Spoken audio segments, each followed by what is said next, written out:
오늘 말씀은 창세기 45장 1절에서 8절까지의 말씀입니다. 요셉이 시종하는 자들 앞에서 그 정을 억제하지 못하여 소리질러 모든 사람을 자기에게서 물러가라 하고 그 형제들에게 자기를 알리니 그때 그와 함께한 다른 사람이 없었더라.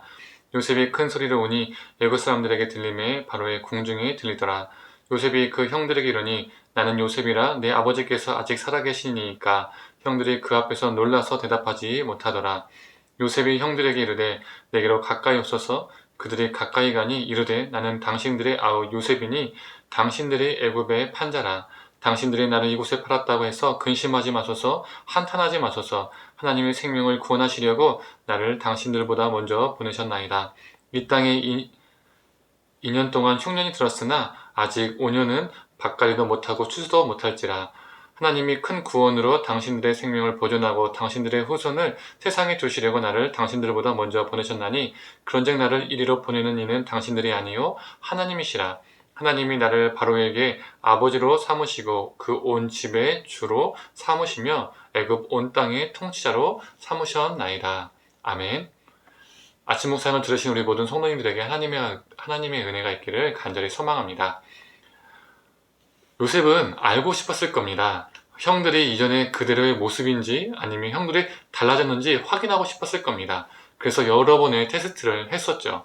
그런데 유다의 모습 속에서 요셉은 진심을 알게 되었습니다. 결국 요셉은 자신의 감정을 더 이상 억제하지 못하고 통곡을 하며 울고 자신이 누구인지 형들에게 밝힙니다. 3절을 보면 형들은 놀라서 대답하지 못했다라고 말합니다. 표준세 번역을 보면 더 와닿게 해석을 했습니다. 입이 얼어붙고 말았다. 형들은 자신 앞에 있는 총리가 다른 사람이 아니라 자신들이 팔았던 요셉이라는 것을 알았을 때 입이 얼어붙을 정도로 두려웠을 겁니다. 깜짝 놀랐을 겁니다. 두려워하는 형들을 헤아리며 요셉은 이렇게 말하죠. 5절의 말씀입니다.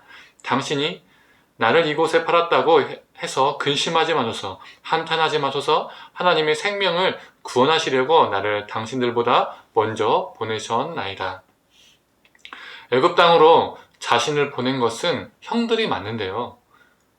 그는 형들이 아니라 하나님이라고 고백하고 있습니다. 그가 경험했던 수많은 고난이 그를 성숙한 신앙인으로 탈바꿈시켰죠. 요셉이 팔려갈 때 형들과 우리 가족을 구원하시려고 하나님이 나를 애굽에 팔리게 하시는구나. 이렇게 요셉이 생각했을까요? 결코 아니었을 겁니다. 무수한 사건을 통해서 그는 하나님의 시선으로 자신의 삶을 바라보는 관점을 갖게 된 것입니다. 우리도 마찬가지입니다.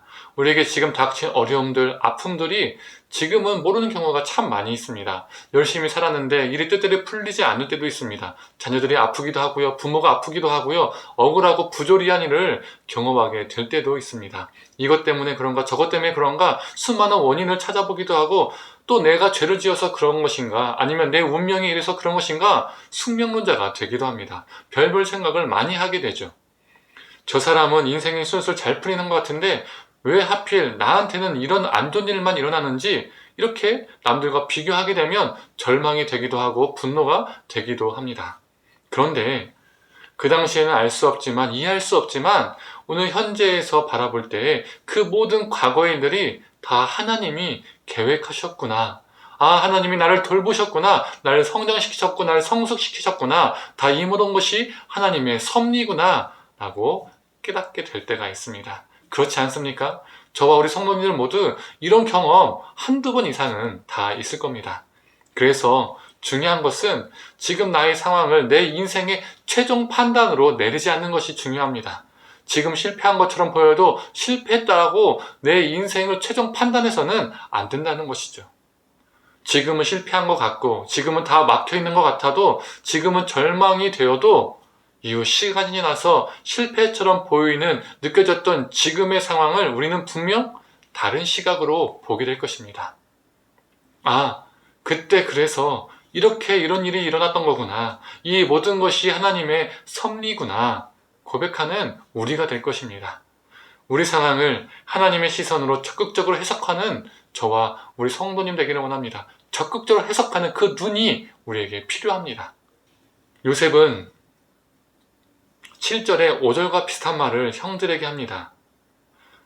하나님이 큰 구원으로 당신들의 생명을 보존하고 당신들의 후손을 세상에 두시려고 나를 당신들보다 먼저 보내셨나니.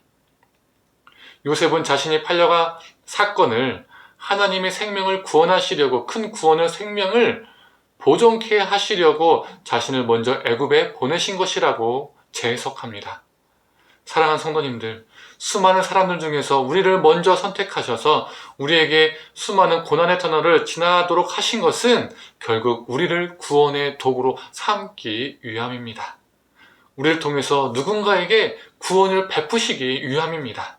그러하기에 우리 앞에 어려움과 아픔이 있을지라도 우리 하나님은 그 어려움과 아픔을 통해서 우리를 성장시키시고 성숙시키실 것입니다. 그리고 그 아픔과 어려움이 훗날에 우리 삶의 간증이 될 것입니다. 그리고 그 간증을 통해서 우리는 누군가를 살리는 구원의 도구로 사용될 것입니다.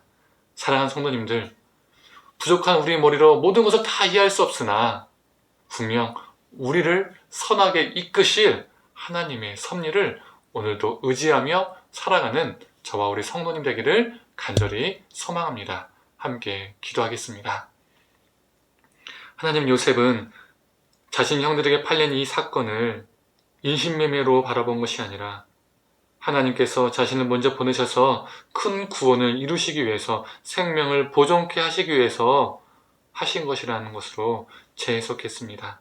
하나님, 우리 앞에 있는 수많은 시련과 아픔들이, 고난들이 때로는 우리가 이해가지 않고 답답하고 우리를 무너지게 할 때도 있지만, 하나님, 우리가 하나님의 시선으로 우리 아픔들을, 시련들을 재해석할 수 있는 눈을 허락하여 주시옵소서.